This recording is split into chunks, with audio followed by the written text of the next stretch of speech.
Good evening. We want to welcome you to In Search of Meaning, an exciting journey through archaeology and the Bible and discovering its meaning for us today. We're so glad that you could join us once again, night number 3 here of our seminar. And we have an exciting topic that our speaker, Frank Zolman, will be bringing. It is entitled Mysterious Messages of the Ancients, and you'll want to be paying close attention to that one.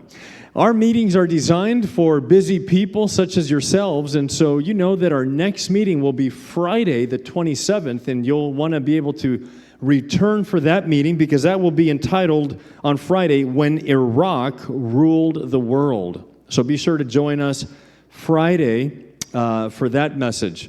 We're so glad you can join us today.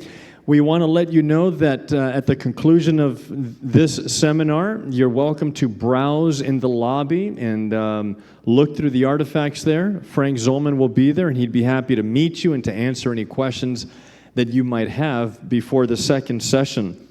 At this time, if you have any mobile devices, we would appreciate them being on silent for the sake of the recording and for those around you.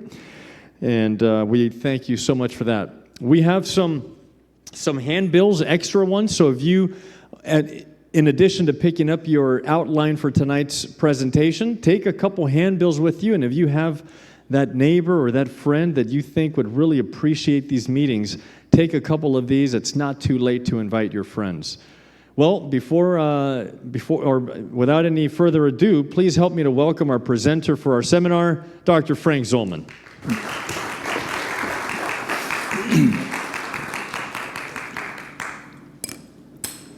Oh, hold on.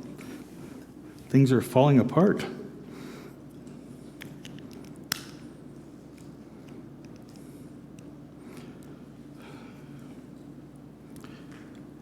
Mysterious Messages of the Ancients.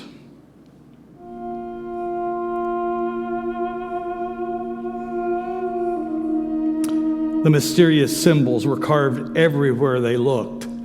Strange pictures of animals and geometric shapes. Were they decoration? Or were they some type of long-lost writing? The ancient Egyptian explorers wondered. The clay tablets were covered with small wedge-shaped characters. It must be writing, but who could ever read that? It almost looked as though a chicken had scratched across it when the clay was wet, and it then had been baked. How could these ancient writings be deciphered so that their long, silent voices could again speak their mysterious messages? The task of archaeology is to find the answers to such questions, to dig up from the dirt the answers to long-lost questions and long-lost cultures. Archaeologists have been digging in the Holy Land for about 125, 150 years. And tonight I want to share with you 3 of the most important and exciting of all of the archaeological stories that I've heard. We're going to look again at the question of how has archaeology helped us understand the Bible better, and how has it illuminated the Bible? But before I answer that question specifically, I want to answer another question that I'm always asked. That is having to do with the artifacts out there. How do you know how old they really are? How do you know that someone didn't just make that last month over in the Middle East and bury it until it got really dirty, and then ship it over here and sell it to some unsuspecting person like me, ripping me off? How do you know that? Well, pottery is a very important part of archaeology, and especially for dating. One major dating technique is called pottery-style dating. If you look at these pieces of pottery, you'll see that I actually have a number of these pieces, very similar to them, in my cabinets out in the back. Well, pottery style dating is based upon this. The idea is that pottery styles changed over a period of time in the ancient world. Now, it was a slow, gradual change, but they changed over a period of time. There was an archaeologist by the name of Sir William Flinders Petrie who discovered, as he was digging at a place called Tel El Hessi, that certain types or forms of pottery were always high in the Tel, and certain forms were always low. And so he began to understand that in these certain layers, certain kinds or forms of pottery predominated. So therefore, at first, he could say that this one is older than this one that was found up here. But then they began doing other techniques. One's called carbon-14 test dating. I will actually talk tomorrow night, or actually on next Friday night, a little bit about carbon-14 test dating, what it means, what it does, what its limitations are. But then, if they found this pottery in a certain level, and then they could date something by carbon-14 test dating in that level, then they could get an absolute date. Or perhaps they found this pottery style in a level, and they found a coin of Alexander the Great. Then they would know that that pottery was current at the time of Alexander the Great. You know, it's still happening in a modern world. When I was a child, my mother loved Melmac. Do some of you remember Melmac? Yeah, you remember? Melmac was a plastic dishware that my mother liked because it was basically unbreakable. But I did break one time. But it's basically unbreakable.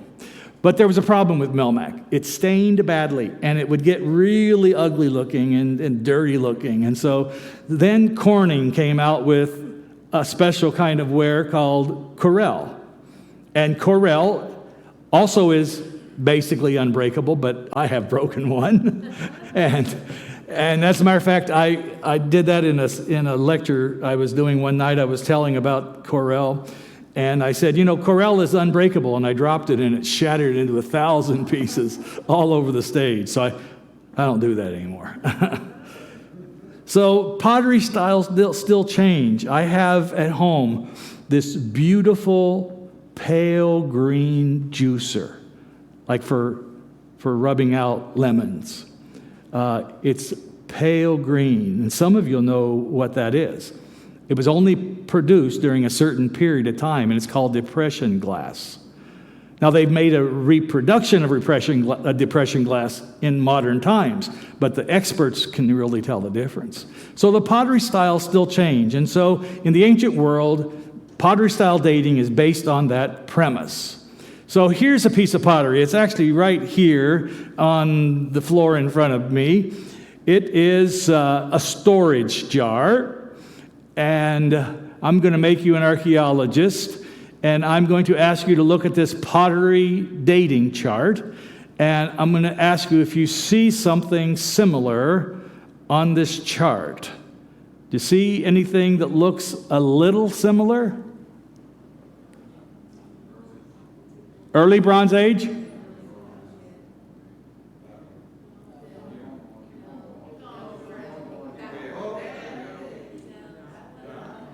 Except that one has handles.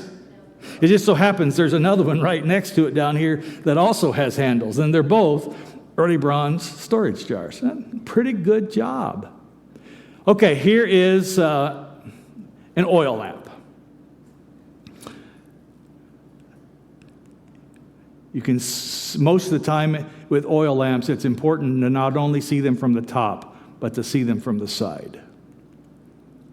So I superimposed this oil lamp on this chart, and do you see a similar oil lamp in this chart?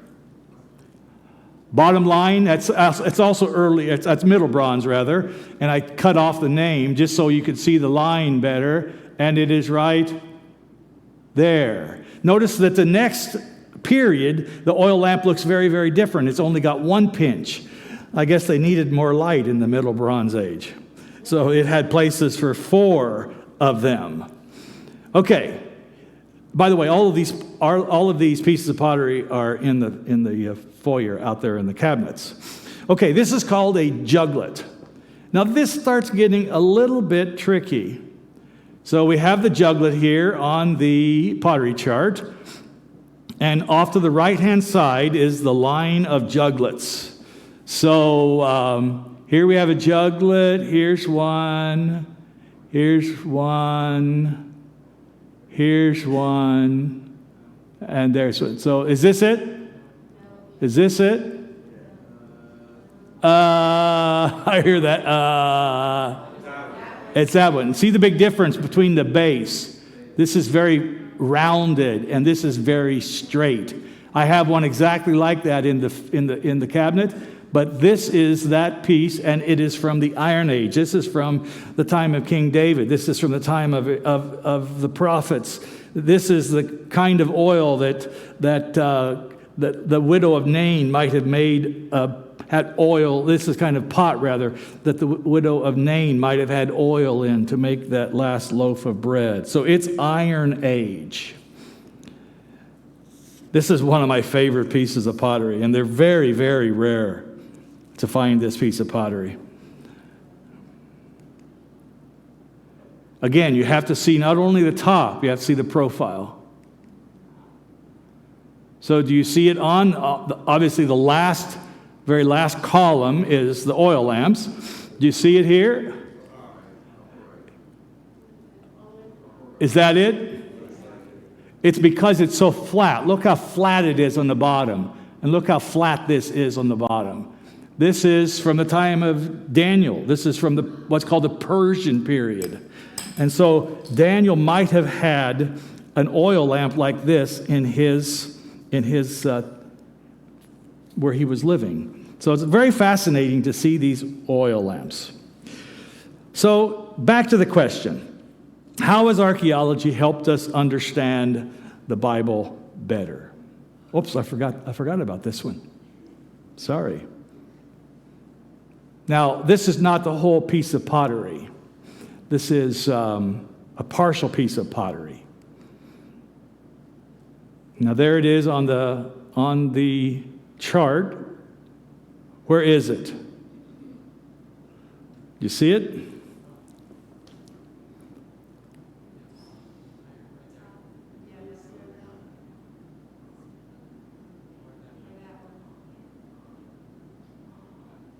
It's that one.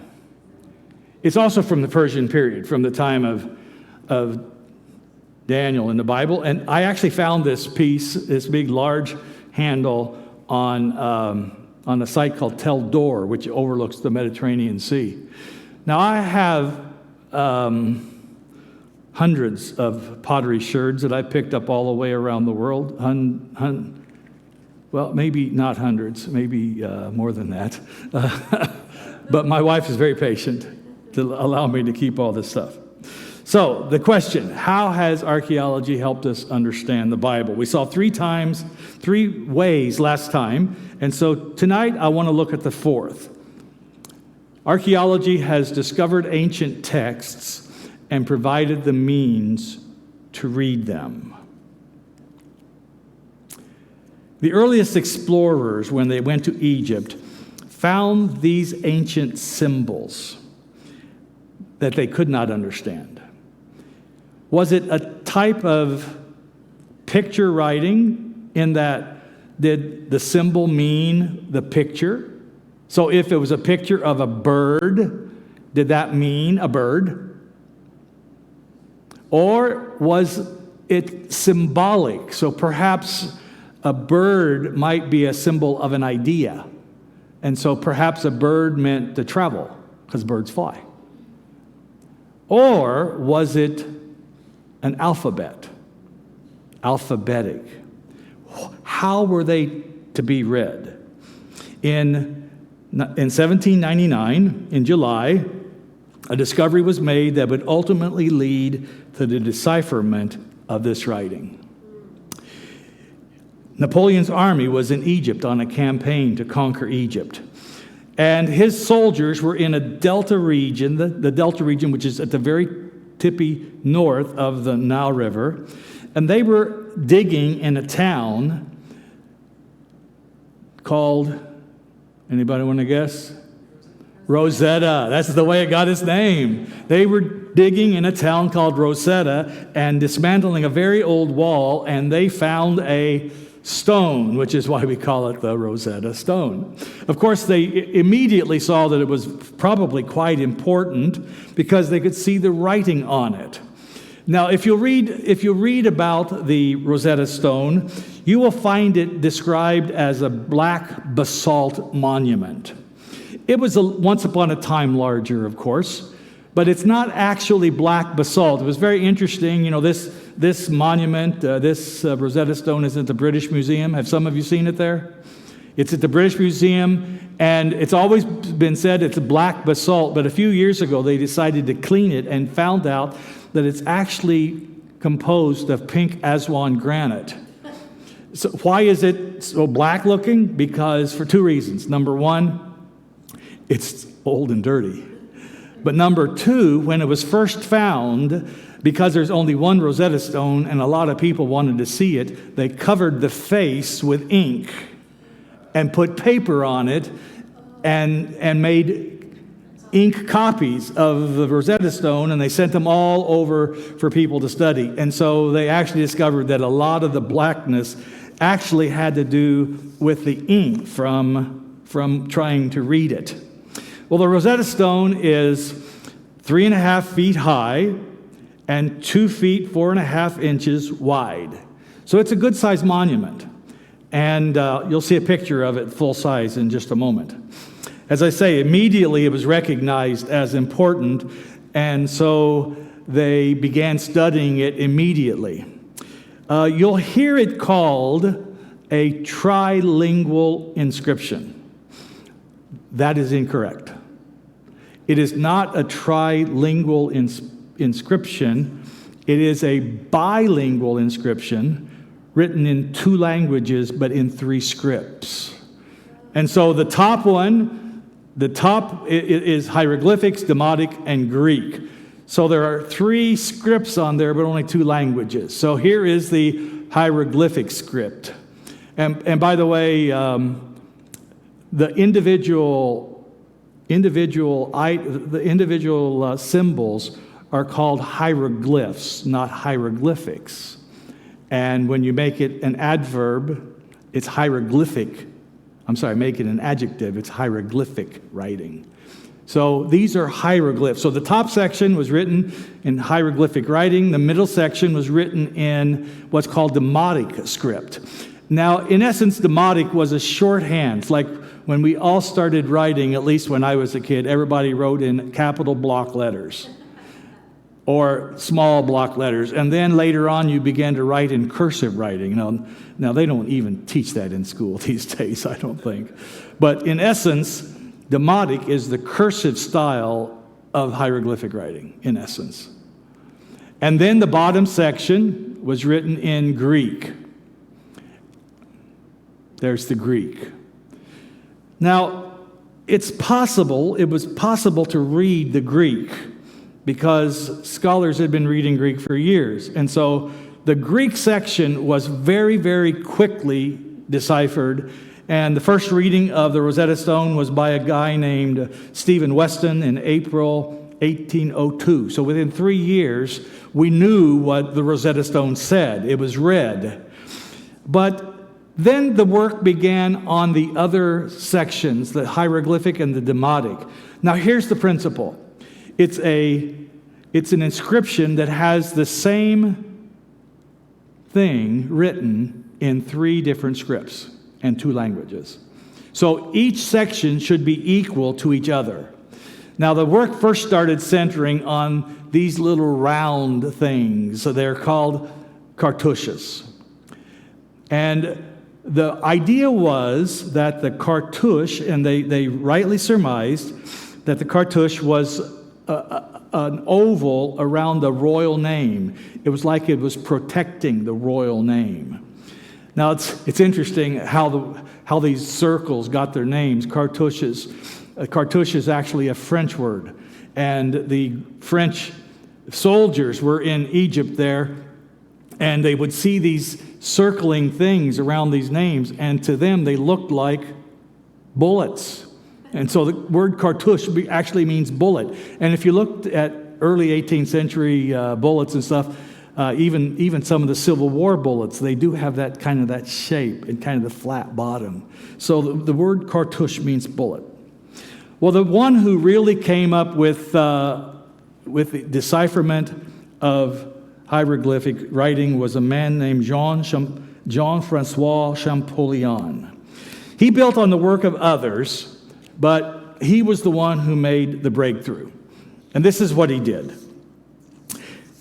He was aware of another monument that had been taken from Egypt that was in England, and he knew that it had a bilingual inscription on it. It had Greek on it, and it had hieroglyphic writing on it. And so he studied it together with the Rosetta Stone, and the two of them together helped him crack the code. The Banks monument had two royal names, two names in the cartouche. They were Cleopatra and Ptolemy. Now, the Rosetta Stone contained only one royal name. It was Ptolemy. Now, you have to understand that Ptolemy is spelled with a P. It's not Ptolemy, it's Ptolemy, but the P is silent. You also have to understand that Cleopatra, when it's spelled in Greek, is not spelled with a C, it's spelled with a kappa or a K. So, with these ideas in mind, what he did was he began to uncompact the names and trying to figure out how the names compared to one another. And so, hello. Sorry about that. That's supposed to say Ptolemy at the top. And this is ASCII writing. I don't know what that is. Barcode writing. Yeah. So the top one, it says Ptolemy. And what he did, you'll just have to imagine this. What he did was he saw that the first symbol in Ptolemy and the fifth symbol in Cleopatra was a square. And so he said, could it be that because Ptolemy starts with a P, could it be that the square was a P? And then he noticed that the second letter of Cleopatra was probably an L, and it probably was where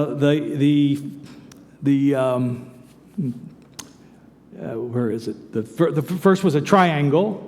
So he began comparing back and forth, and he realized that the first letter was a K, and so he assigned the triangle to a K. And he just kept working back and forth, and finally, between the two names, Ptolemy and Cleopatra, he was able to decipher those letters in the hieroglyphic script. And that really kind of was the breakthrough. And then he continued studying other monuments, and he would get other letters until finally he was able to read hieroglyphic writing. Now, it's not quite that simple because Cleopatra ends, there are more symbols in Cleopatra's cartouche than just her letters of her name, because there are some letters called determinatives, which means that it gives you information about the person. And at the end of Cleopatra's name, there are a couple symbols that tell us she was a royal woman. Every royal woman has those two symbols in her cartouche. But it was the breakthrough. And so we have today a whole hieroglyphic alphabet. You can write your name in hieroglyphs. It's not hard. And here is the Rosetta Stone. You see how large it really is, as it is at the British Museum. Well, what is it? Well, I'm sorry to tell you that it is really boring. What's written on there is a copy of a decree passed by the Egyptian clergy on the first anniversary of Ptolemy V Epiphanes, king of all Egypt. In essence, it was written in 205 BC. In essence, the priests are trying to suck up to the king. It's in essence what's going on. They're saying, oh, how wonderful he is and all the wonderful things he's done, and it's masterful propaganda. But really, it's not very important for content. But what it did was, in helping us understand hieroglyphic writing, it was a breakthrough. Very boring. But now that we could read hieroglyphic writing, suddenly the pictures on the walls took on voices. And they could read what they were actually saying. Other ancient messages began to speak. And as archaeologists continued to read these inscriptions, they found the names of pharaohs that we find in the Bible. Cool. So, according to ancient Egyptian records and according to the Bible, these people actually existed. We talked about that last night. They discovered about a people that archaeologists said did not exist. Their name were the Hittites, or the Egyptians called them the people from the land of Hatti. And so we discovered them. And we also archaeologists discovered this fascinating ancient monument. It's called the Merneptah Stela. And on this stela, we actually have, you see the finger pointing to the hieroglyphs there, we actually have the name of Israel. And so this monument tells us that Egypt bumped up against Israel. Very significant. Number one, of course, you know who won, right? It's an Egyptian monument. The Egyptian pharaohs never lost a battle. They kept winning them closer and closer to home, but they never lost a battle, according to their records. And it's very interesting to me that when you go to the Egyptian Museum today, you have to search to find this. Now, they have a new museum they're building, and it's going to be spectacular. But in the old museum, to find this, you have to really search for it, and it's right back by the loading dock in the back of the museum. And I personally think it's just because the Egyptians don't want to give prominence to a monument that has the name Israel on it, probably. But it's very significant, and it all goes back to the Rosetta Stone. Well, I want to tell you about another find that most of you have never heard of, a second example of how archaeology has found ancient writings and helped us interpret them. This is called the Behistun Rock. Now, this is a large monument carved at the decree of Darius I, 225 feet up on a 1,700-foot cliff. This is in Iran, at a place called Behistun. Darius wanted everyone to see this. Now, why did he want everyone to see this? Because it commemorates him putting down a rebellion. I love this picture. This is Darius I, and he has his foot on top of the rebellious Gamata. It's almost like the first advertisement for WWE, World Wrestling Entertainment. You know, it's that pose, I got him. And so in this monument, he brags about defeating these rebels. And his foot is on the prostrate rebel, and then there are 9 other rebels who have their hands tied behind the back as you go down the monument. Now, it is also interesting in that it is a tri-lingual inscription. It is written in Old Persian, Elamite, which was written in cuneiform, and Akkadian, which was also written in cuneiform. And at this point in time, no one knew how to read cuneiform. It was a mystery. And so because of this trilingual inscription, archaeologists were able to finally decipher cuneiform.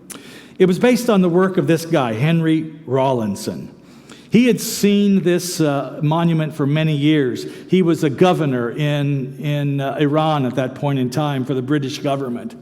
And he had seen this monument many times, and he was interested in archaeology. So he decided to to try to decipher this monument. And so he climbed up. I wouldn't have done it. As much as I love archaeology, I would not have done it. But he climbed up at risk of life and limb, and he copied by hand this monument. He also did something called a squeeze, where you got paper mache and pushed it against the monument, the inscription, and then let it dry and then pulled it off, and so you have an impression of the monument.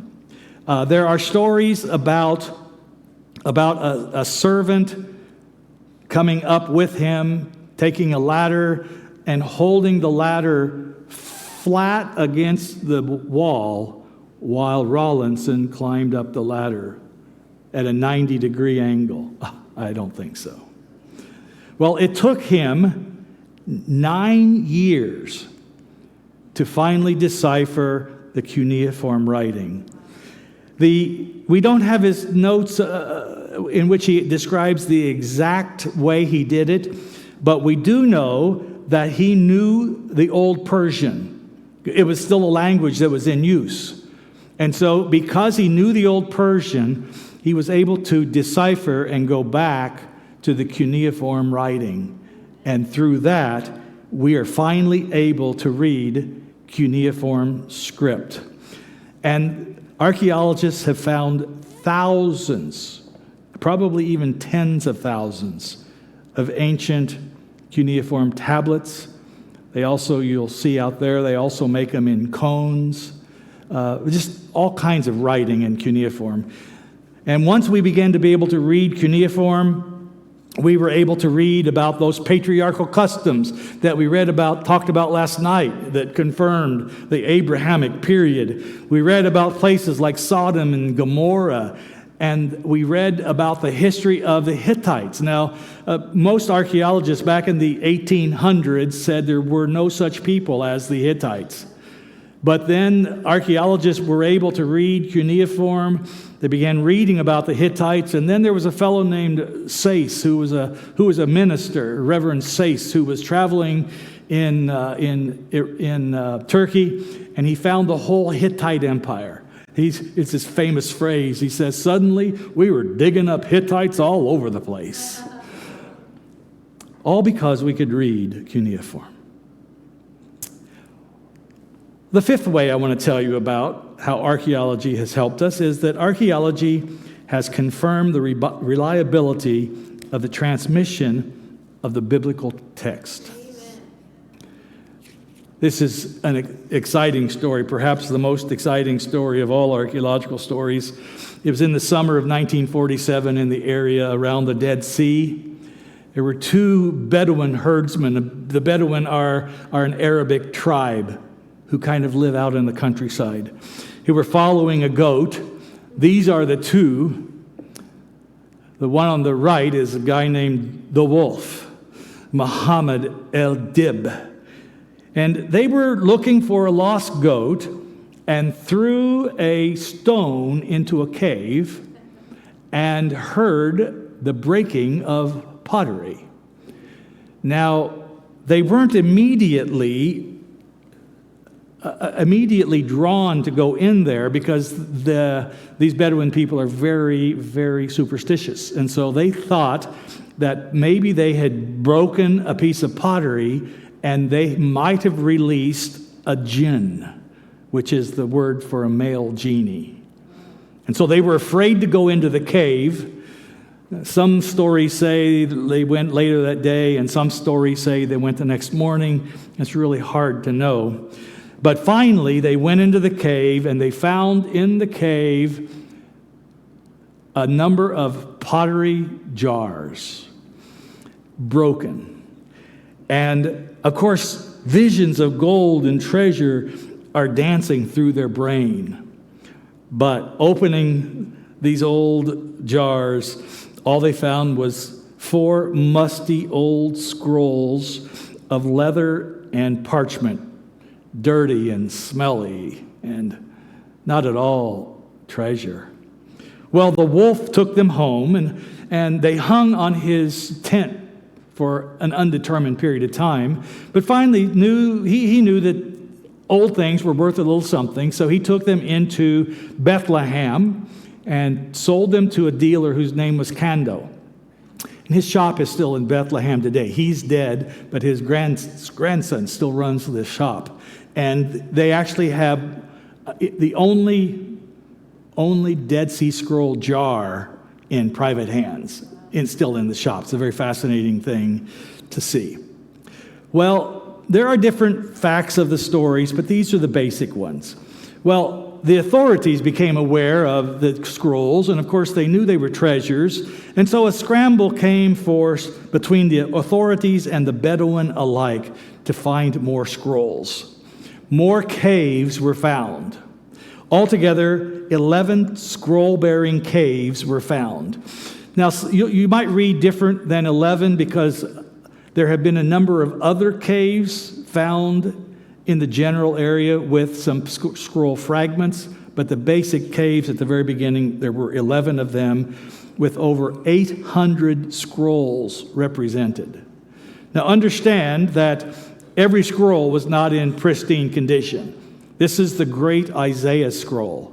It contains the whole book of Isaiah, except for the spots where it either rotted away or an animal chewed on the skin.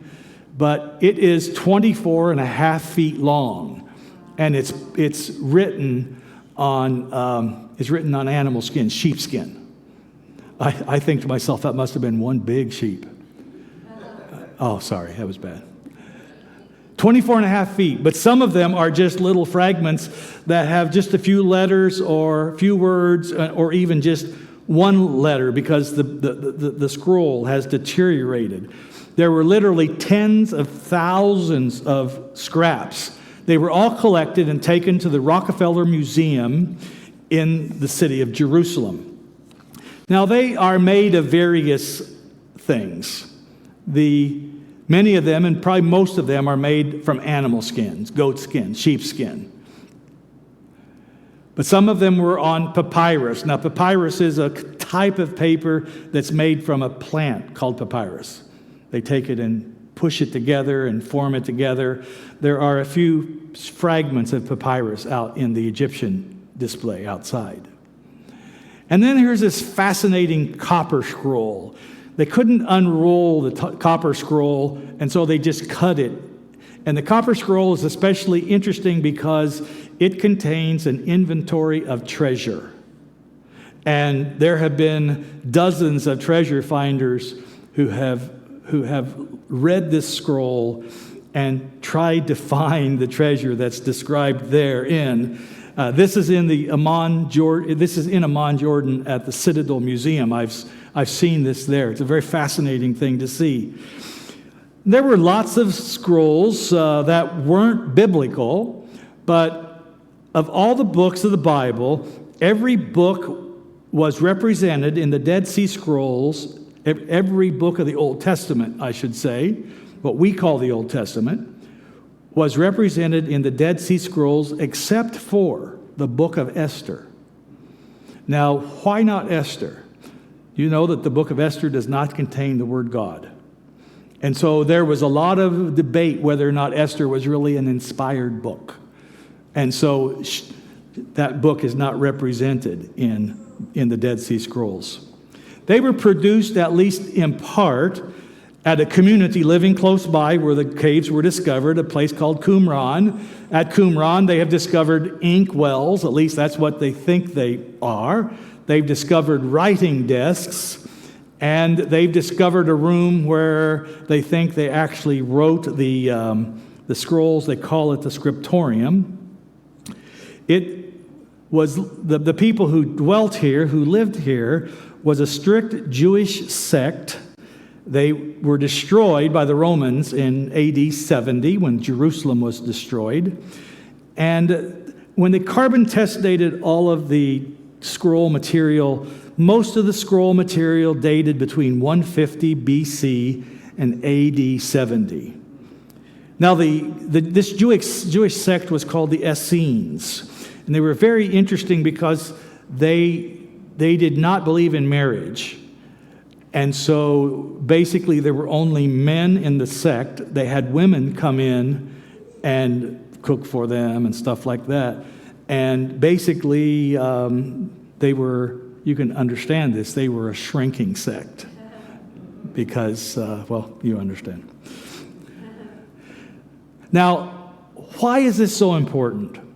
This is so important. The Dead Sea Scrolls are so important because when the Dead Sea Scrolls were found, the earliest Old Testament manuscripts we had were from the medieval period, about 1000 AD. Very late in comparison to when they had been written. And so these Dead Sea Scrolls were 1,000 years earlier. Now the scholarly opinion was that during the time when the autographs, that means the originals, were written, and the copies that we had at 1000 AD, during that time period, it had been copied over and over and over so many times that the text was corrupted. You couldn't believe it anymore because somebody would be writing along, some scribe would be writing along, and he'd say, well, that doesn't make sense. And then he would change it.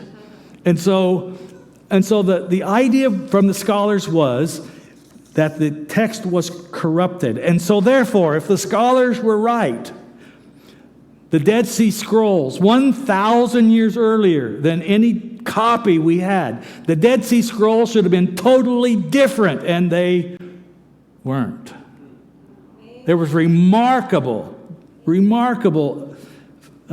comparison and remarkable agreement. The scrolls show the remarkable, faithful transmission of the text of the Old Testament. The great Isaiah scroll was shown to be in remarkable agreement, with just a few changes, a few mistakes. And this happens when you copy things. You know, you get scribal variants, you get errors, you get omissions. You know, you're copying here, somebody calls you for dinner, you go to dinner, you come back, and you pick up down here. Just things like that. There are additions, there are corrections. But for the most part, they were remarkably the same. Now, I hate to tell you this, there was a Samuel scroll found in Cave 4, and in 1 Samuel 17, Goliath is only 7 feet tall instead of 9 feet tall. And I tell you, if Goliath was only 7 feet tall, I don't really want to go to heaven. No, I'm kidding. You know, just small changes. But for the most part, it did not change the meaning of the text. The scripture had been faithfully and accurately transmitted. And this could only happen because God protected his book. Amen. God protected his book. Well, there's still a lot of interest in the Dead Sea Scrolls today. You might have, we have this wonderful museum of the Bible just not far from here. If you haven't been there, you need to go. You know, they had some tiny little fragments of the Dead Sea Scrolls, paid millions of dollars for them, and the current belief is that almost all of them are fake. They were reproductions. And so they're still in the news today. The original scrolls are at a special facility in the shrine called the Shrine of the Book in Jerusalem. I've been in this. It's a very fascinating thing. The scrolls that are on display are in this display area in such a way that if there were ever an explosion, all of the exhibits would fall underground into a explosion-proof crypt. I mean, it's very, very secure. The big ones, the biggest scrolls, the large scrolls, were published immediately. Here's a scroll called the Temple Scroll. It told about how to be a good Essene. But then the Isaiah scroll was published immediately. But many other scrolls, the fragmentary scrolls, were not published immediately. And so a whole generation was passing off the scene without being able to see the Dead Sea Scrolls. And so about 30 years ago, the magazine called Biblical Archaeology Review went on a campaign, release the Dead Sea Scrolls. And through their work and through the help from a couple of libraries, specifically the Huntington Library in California, finally the Dead Sea Scroll slides were released and the monopoly was broken, and you can now read the Dead Sea Scrolls. You can actually read the translations of the Dead Sea Scrolls too. They're out there on the internet, available to be read. Unfortunately, there's still a lot of controversy about the Dead Sea Scrolls. This is where they're stored when they were originally stored at the Rockefeller Museum in Jerusalem. There's still much controversy over them. There's rumors that the Jewish authorities haven't allowed all the scrolls to be published because it makes Judaism look bad and Christianity look good. There were a lot of Roman Catholic authorities who were involved in the original understanding or original study of the Dead Sea Scrolls, and there are rumors around that the Roman Catholic authorities have suppressed the scrolls because they undermine their authority and their historical power. All these conspiracy theories. There are unsubstantiated readings going on, and wherever there's opportunity to do something spectacular, people will make spectacular claims.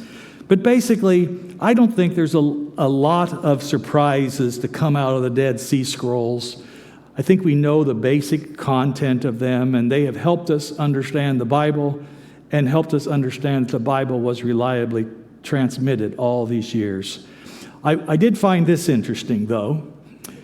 Who could have imagined that such a wonderful recipe for brownies would be hidden away in the Dead Sea Scrolls? My wife's going to make me those brownies. In two more ways, archaeology has confirmed the reliability and the value of the Bible. If we keep digging, it will keep helping us understand the Bible better. But what value can we use for ourselves? What value can we find in the Bible today? Well, I want to suggest to you, just as I close, some principles for you to use that will help you understand the Bible better. Principles to use in your study of the Bible. Now, we talked about this last night. Number one, if you don't use your Bible, it's not any good. It's of no value to you if you don't study it. But I want to give you 6 what I call principles of hermeneutics, hermeneutical principles. Now, that's your new word for the day. Hermeneutical principles. That means principles of interpretation. And they're very simple. And these are on your outline, so you'll be able to review them. Number 1, read the Bible in a modern translation. I think it's important to make sure that it is a literal translation of the Bible and not what we call a paraphrase. A literal translation of the Bible is one where they've gone through the biblical text and translated it basically word for word or phrase for phrase. A paraphrase is when somebody read the original and said, well, I think it's saying this, and then they put it in their own words. Well, there's a possibility they're wrong. And so use a good literal translation. I suggest, instead of reading the King James Version, I like the English Standard Version very, very well. It's one of the most contemporary, it's one of the newer translations. But find a good translation that's modern to help you understand it. Now, the King James Version is a wonderful translation. But the problem iseth thateth people don'teth talketh liketh thateth anymoreth. And so find something that is fun to read. The second principle is start by reading sections of the Bible that are most understandable. So in the Old Testament, start with Genesis, Psalms, Esther, Ruth. Start with books that are easy to read and have stories in them. You know, when I was early in my life, I decided almost every year that I was going to read the Bible through. And I became the world's greatest expert on Genesis and Exodus. But when I hit Leviticus and Numbers and Deuteronomy, I slowed down. Read Old Testament and New Testament, Matthew, Mark, Luke, John, Acts, 1st, 2nd, and 3rd John. You know, people want to go to the New Testament and read Revelation. It's so hard to understand. Read books, parts of the book that lift you up and increase your spiritual life. Number 3, let the Bible be its own interpreter. Just as Champollion used clues from inside the Rosetta Stone to help him decipher the Rosetta Stone, use the Bible as its own interpreter. Now, what do I mean by that? In Daniel 7, 2 and 3, we have this prophecy. It says, Daniel said, in my vision at night, I looked, and there before me were the 4 winds of heaven churning up the great sea. 4 great beasts, each different from the others, came up out of the sea. Sounds kind of like he had too much pizza right before he went to bed, doesn't it? But what's it mean? He sees these beasts coming up. What's it mean? Well, we could speculate on that all night, but we don't need to, because later on in Daniel chapter 7, it continues on, 7:17, it says, these 4 great beasts are 4 kingdoms that will rise upon the earth. It's very plain. You don't have to guess what the beasts represent. They represent kingdoms. And then if you look at the larger context of Daniel, you go back to Daniel chapter 2, and it tells you all about those kingdoms.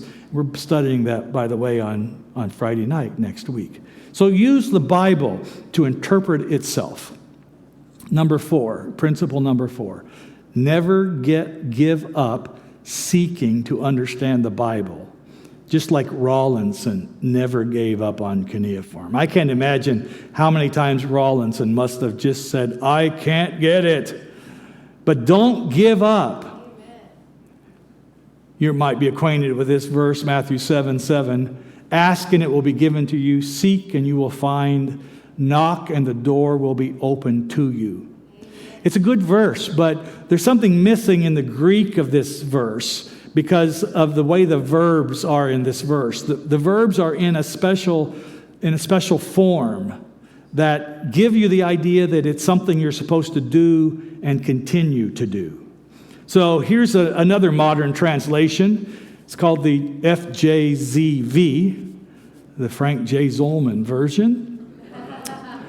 And I translate it like this: ask and keep on asking, and you shall receive. Seek and keep on seeking, and you shall find. Knock and keep on knocking, and the door shall be opened to you. Keep up. Keep going back to the Scripture. If it seems hard to understand, keep going back. Rawlinson worked on the Behistun inscription for 9 years. Amen. The 5th principle: realize the kind of book the Bible is. The Bible is a spiritual book and not simply a historical book. Now, we've been talking about the historicity of the Bible, and that's very important. But the real purpose of the Bible was not to teach history. The real purpose of the Bible was to teach us how to follow Jesus. That's the real purpose of the Bible. So realize that we don't read the Bible for knowledge, though we will learn knowledge. The real purpose is primarily for spiritual direction from God. And so when we read the Scripture, we don't simply read it for understanding and knowledge. We read it to find out what God wants us to do with our lives. 1 Corinthians 2:14 says, the man without the Spirit does not accept the things that are from the Spirit of God, for they are foolishness to him, and he cannot understand them because they are spiritually discerned. So if you're not reading the Bible wanting God to reveal himself to you, pleading with him to reveal himself to you, what he wants you to do, if you're just reading it to find out some factoid, then you're reading the Bible in the wrong way. And then the last principle, the 6th principle, realize the nature of truth. One thing has to be right. Everything cannot be right if they contradict each other. All roads are not the same, and all roads do not lead to heaven. I know in this pluralistic society today, this is an unpopular thing to say. Because in our society today, people want us to believe that every way is equal, not according to the Bible. And so understand that by the nature of truth, one thing has to be right, and therefore the others are wrong. Jesus says, sanctify them by the truth. He's praying when he says this. And then he says, your word, God, your word is truth. Our goal in life, our responsibility, to seek the truth that God has for us and to cling to it and follow it. You know, in this age we live in, people are shying away from religion. Many of us, and especially in my generation, were raised with religious upbringing. Some people were raised as Methodists or Baptists or Adventists or Catholics. Some were raised as Jewish or Muslim or Christian. I've found it interesting to ask people what religion they are. And almost always, even if they are not practicing, they haven't practiced for 40 years, they'll say that religion they were raised with. When I was living in Philadelphia, I received a telephone call from the hospital asking me to come visit a woman. She had asked for an Adventist minister to come visit her because she was a Seventh-day Adventist. When I got to her room, I began chatting with her, and I found out she's from out of town. And so, where do you go to church? He told me what city. And I said, well, where do you go to church? He says, well, I haven't been in church for 40 years. But she still considered herself to be a Seventh-day Adventist. There are many people like this. They put down the religion of their childhood. Let me tell you, religion is not something from your childhood. It's something that's a dynamic, living relationship every day today. And if you are not following God in such a way that it is a living and dynamic relationship today, you really don't have a religion. So I encourage you to study the Bible and seek God's leading in your life. Spiritual upbringing is not sufficient.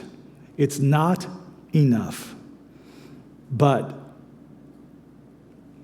a daily relationship with Jesus, if religion is of any value at all, it has to be a deeply personal thing. Let me just pray with you as we close. Dear God, I thank you so much for the Bible. Thank you for calling us to read it and to study it. I thank you for protecting it through all those 1,000 years. Protecting it from people putting errors in it. And then protecting it from people who wanted to burn it. And protecting it from people who wanted to ignore it.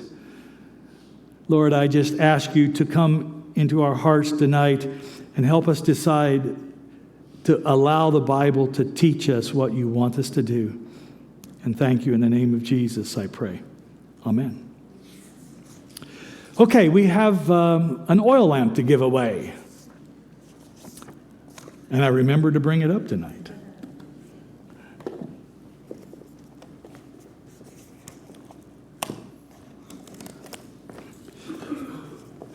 Have to look in here. Oh, this is a nice little round oil lamp. It's got a nice decoration on it.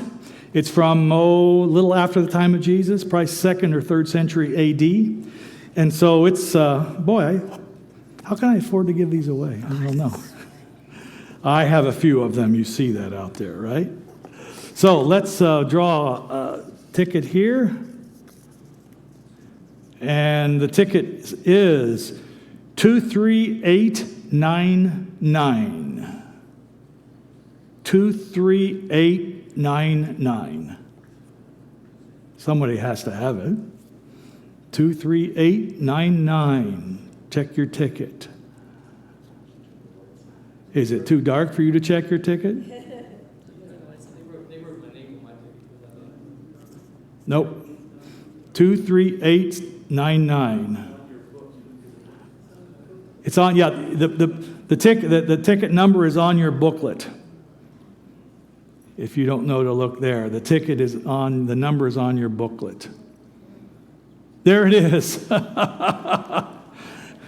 In the very back. Good. You just about lost it. I was ready to give it to somebody else. Good. That's the beginning of his collection. Good. The next lecture is next Friday night when Iraq ruled the world. I think you'll find it a fascinating topic. I have a goal to go to Iraq sometime. Not right now. When I was in Jordan in 2002, I rented a car and went out into the countryside looking at archaeological sites, and I was going north back toward Amman, and I saw this sign that said, Amman, Iraq, Saudi Arabia. And I said, maybe I'll just go back to Amman. I thought that was the best choice, and my wife probably is really happy I made that choice too. So, good. I'll be at the back door if you have any questions. Thank you so much for being here.